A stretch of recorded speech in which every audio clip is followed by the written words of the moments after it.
Assalamualaikum warahmatullahi wabarakatuh. Izin perkenalkan, kami dari kelompok 7 mahasiswa Universitas Muhammadiyah Tasikmalaya dengan beranggotakan saya Winda Noviana yang berperan sebagai konselor, Saya Yulia Effendi yang berperan sebagai Jenny. Saya Marwan Supiandi yang berperan sebagai kameramen. Nah, di sini kami akan mencontohkan teknik konseling behavior therapy untuk memenuhi salah satu tugas mata kuliah teori konseling dan psikoterapi yang diampu oleh Bapak Dr. Dian Sugiana Sugara MPD Kons. Nah, pada teori konseling behavior therapy ini ada beberapa teknik yang dapat digunakan. Kali ini kami akan mencontohkan teknik EMDR, yang mana kepanjangan EMDR ini eye movement desensitization and reprocessing. Nah, EMDR ini adalah pendekatan terapeutik yang digunakan untuk membantu klien yang mengalami stres traumatis. Nah, terapi ini dikembangkan oleh Francine Shapiro dan melibatkan gerakan mata cepat serta stimulasi bilateral lainnya untuk membantu klien mengatasi ingatan traumatis. Assalamualaikum. Waalaikumsalam. Oke, Jenny, silahkan masuk, Jen.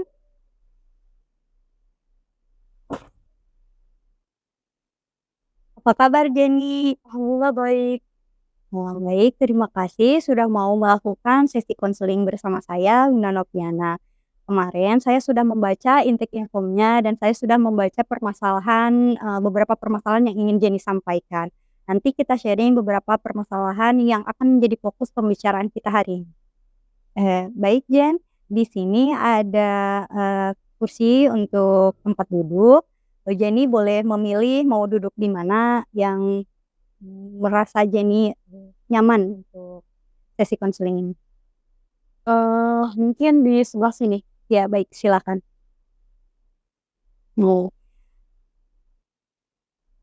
Boleh pilihkan saya harus duduk di sebelah mana?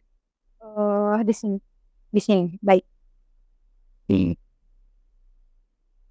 Apakah Jenny sudah terasa nyaman duduknya? Mungkin agak munduran sedikit. Oh, baik. Mundur. Stop. Di sini. Baik. Bagaimana sekarang? Sudah terasa nyaman? Sudah. Baik, Jenny. Setelah saya kemarin membaca intake informnya, ada beberapa permasalahan yang ingin Jenny sampaikan. Bolehkah saya tahu alasan Jenny mengikuti sesi konseling ini? Jadi saya itu ingin mengatasi rasa traumatis yang membuat saya depresi dan frustasi. Baik, jadi Jenny merasa ada pengalaman buruk di masa lalu, kemudian Jenny ini mengalami depresi dan frustasi di masa sekarang. Nah, baik. Sebelum kita melanjutkan sesi konselingnya, ini ada beberapa hal yang harus kita sepakati. Nah, Jenny juga kan kemarin sudah mengisi intake informnya dan sudah ditandatangan juga ya oleh Jenny. Nih, sebelum kita mulai, apakah ada yang ingin Jenny tanyakan? Tidak ada. Tidak ada. Baik, izin bertanya, apakah Jenny sebelumnya sudah melakukan sesi konseling? Belum. Baik, jika belum, izin saya menjelaskan bahwa sesi konseling ini merupakan layanan bantuan untuk membantu individu jika memiliki masalah, maka bisa terlepas dari masalahnya, dan apabila individu tersebut memiliki tujuan, dibantu untuk mencapai goals-nya, agar individu tersebut berjaya kembali di dalam hidupnya. Nah, baik. Di sini sesuai kontrak yang sudah kita sepakati bahwa sesi konseling ini setiap sesinya berdurasi 45 sampai 60 menit. Nah, di dalam konseling ini ada azas kerahasiaan. Bolehkah saya tahu siapa aja yang boleh tahu di dalam permasalahan ini? Mungkin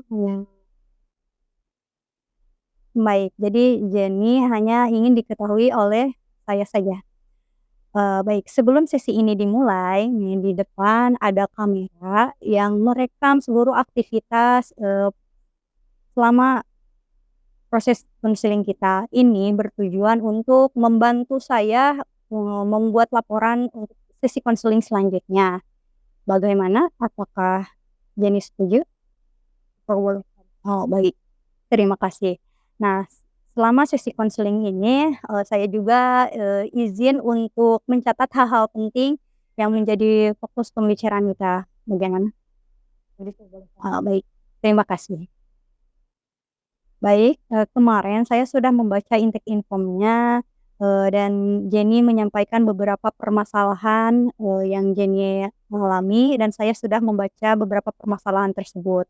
Hari ini kita akan memproses ingatan, tentang rasa traumatis yang Jenny alami ketika Jenny direndahkan oleh seorang personalia.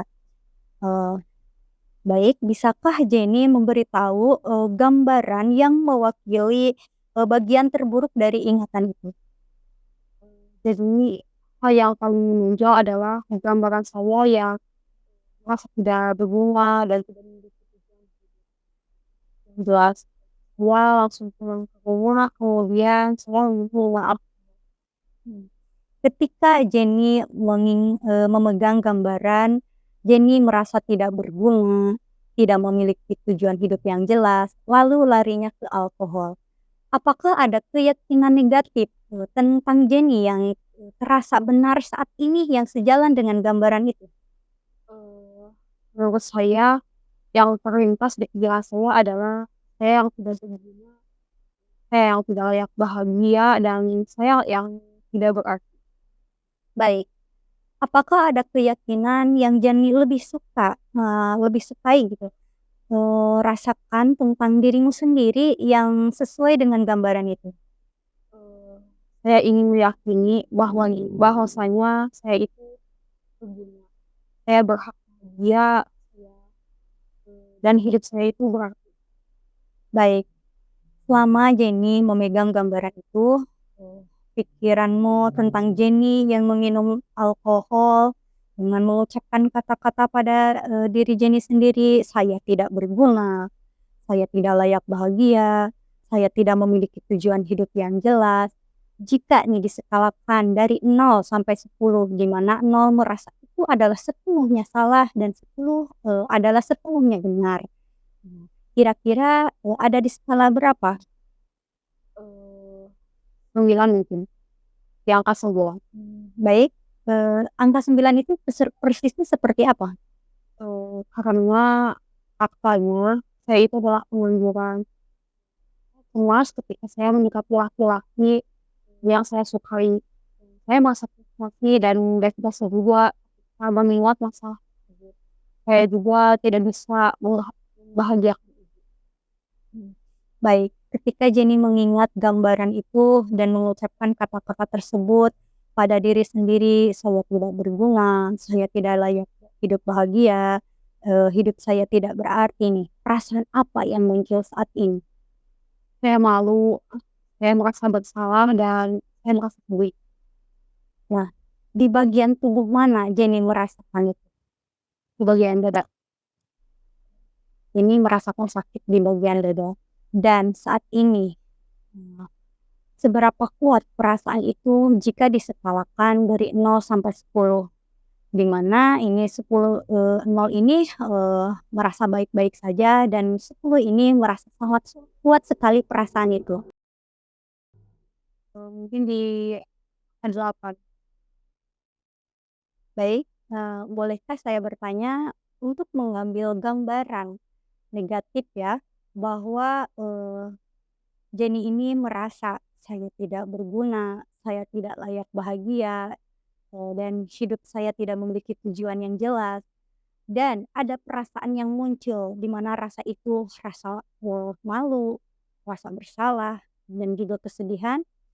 Bisakah Jenny untuk melakukan stimulasi bilateral ya, dengan menggunakan, teknik gerakan mata?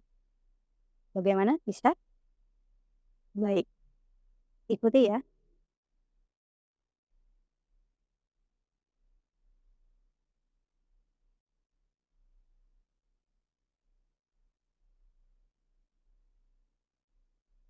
Oke.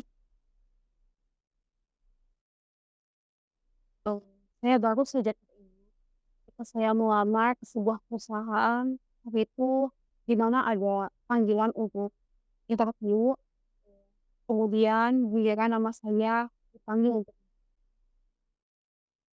Baik,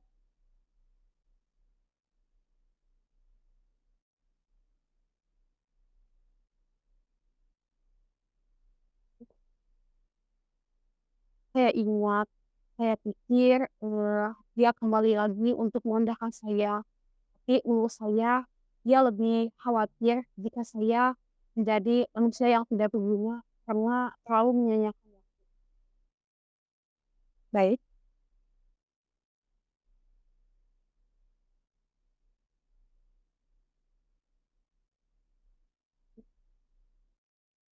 Saya dengan percaya dirinya melamar pekerjaan perusahaan tersebut, tapi saya tidak masuk kualifikasi. Personalia tersebut berkata, bagaimana bisa Anda dengan percaya dirinya melamar, sedangkan pernyataan Anda tidak memenuhi kriteria. Di situ saya menyesal karena saya tidak tamat kuliah. Meskipun dia merendahkan saya, dia menasihati saya lalu berkata tidak ada kata menyerah. Di situ saya merasa memiliki harapan. baik. Jika Jenny kembali ke gambaran asli tersebut, apa yang Jenny rasakan? Dada saya merasa Jika diskalakan dari 0 sampai 10, berapa terasa kuat rasa sesak tersebut? mungkin di angka nol. Baik, kita lanjutkan di angka 6 tersebut. Sekarang Jenny tarik nafas yang dalam, yang kuat, kemudian hembuskan, tarik nafas kembali, dalam, hembuskan. Satu kali lagi, hembuskan. Kapanpun Jenny siap untuk berbicara, boleh Jenny memberitahu saya apa yang terjadi.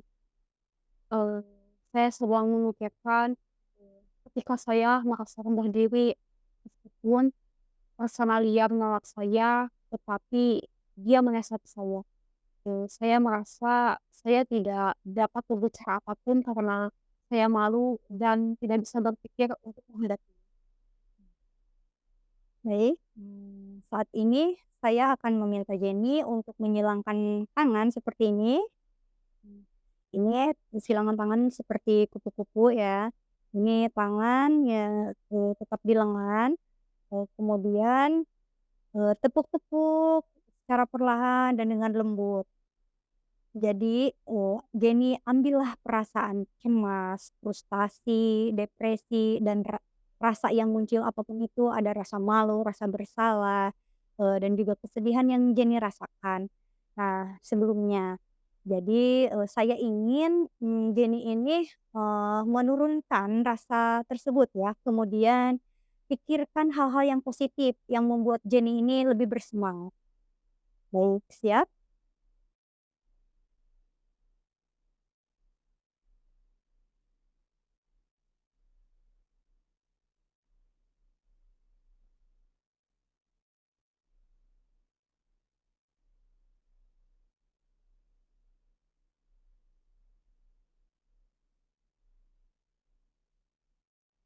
Baik, cukup. Apa yang muncul? Eh, saya baru saja berpikir bahwa saya itu merasa bisa berguna. Saya berhak untuk bahagia, saya berhak untuk memiliki tujuan yang jelas. Karena saya memiliki ibu yang baik, selalu mensupport saya, jadi saya tidak terlalu buruk. Bahkan sekalipun saya direndahkan, saya tetap jadi yang terbaik di mata ibu saya. Baik, lanjutkan.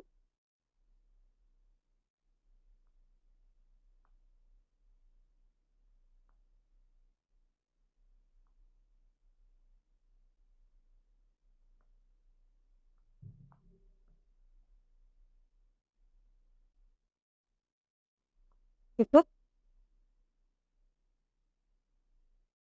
Saya berpikir bahwa bahagia itu harus diciptakan. Karena hidup itu harus diperjuangkan. Baik, lanjutkan kembali.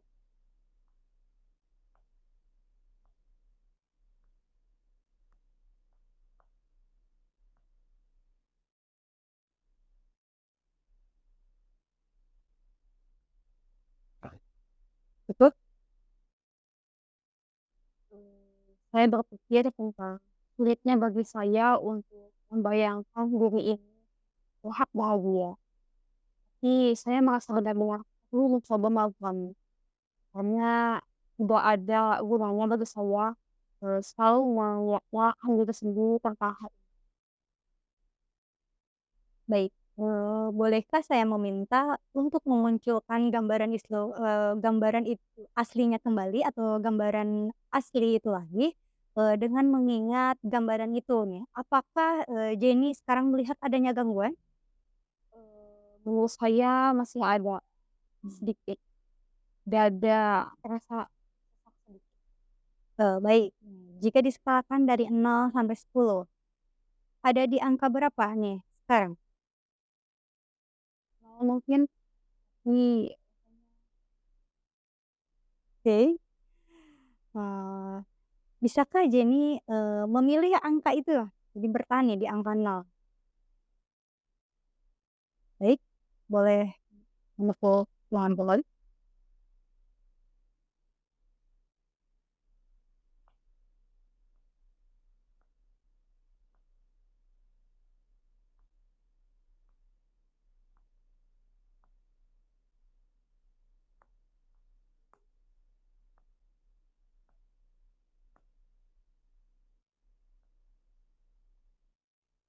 Baik, terus apa yang muncul? yang muncul di benak saya adalah saya orang bos. Saya harus melukai, saya tidak menyerah, saya harus menjalani bisnis saya. Jadi entah mengapa saya merasa lebih bersemangat. Baik, lanjut ya.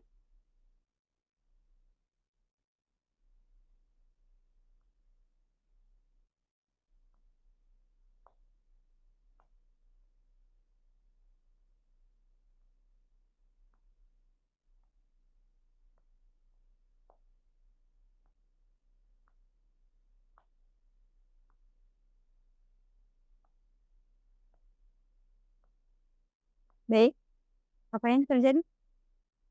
Eh, karena saya berpikir sulit untuk mempercayai angka nol ini, padahal angka nol ini bisa saja benar-benar pulang. Nah, Apakah, Jenny ingat keyakinan yang Jenny katakan bahwa, Jenny ini, lebih yang Jenny sukai ini, bahwa diri Jenny ini saya ingin meyakini bahwa saya berguna, saya bahagia, dan hidup saya berarti. ya, saya berguna, berhak bahagia, dan hidup saya berarti. Baik, dengan demikian, dengan memikirkan gambaran aslinya, kemudian jika diskalakan, keyakinan hati Jenny saat ini ada di angka berapa nih kebenaran tersebut? Jika, 1 sepenuhnya salah dan 10 sepenuhnya benar. Mungkin 4 atau 5. Persisnya seperti apa? Atau saya ini terasa lebih yakin bahwa saya orang yang dulunya kuatnya itu lebih meningkat dari sebelumnya. Baik, lanjutkan dengan 4 atau 5 tersebut. Siap ya?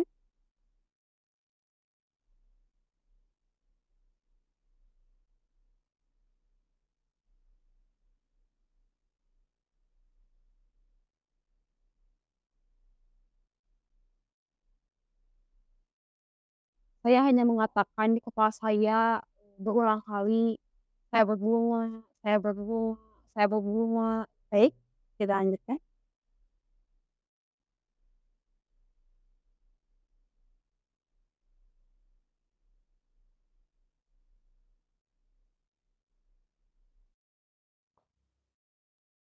Eh, saya punya beberapa ingatan, hal yang telah saya lakukan selama bertahun-tahun.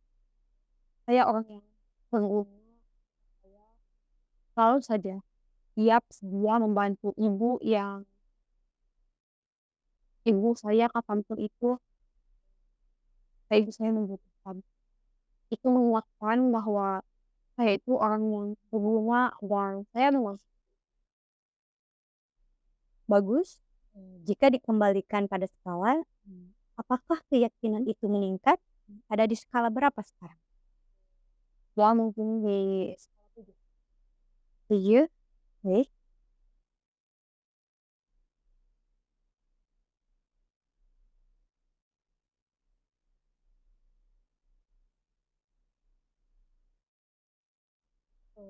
Saya merasa yang seperti saya bilang, secara keseluruhan saya ini orang yang berguna, saya memiliki beberapa kekurangan dan membuat beberapa kesalahan, tapi saya merasa saya juga orang yang berguna, berhak bahagia, dan saya memiliki tujuan hidup yang jelas.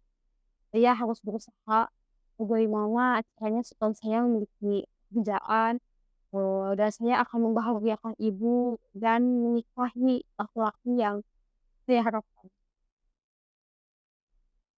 Baik. Jenny sekarang sudah berpikir lebih positif, memiliki keyakinan yang lebih positif. Perubahan apa yang terjadi sekarang? Perubahan itu jika diskalakan itu terasa naik di angka 8 atau 9. Masya Allah, luar biasa. Alhamdulillah. Baik, apakah sesi konseling ini bisa kita akhiri? Baik, sesi konseling hari ini mungkin dicukupkan sampai sekian, cukup sekian. Terima kasih sudah melakukan sesi konseling bersama saya. Terima kasih. Wassalamualaikum warahmatullahi wabarakatuh.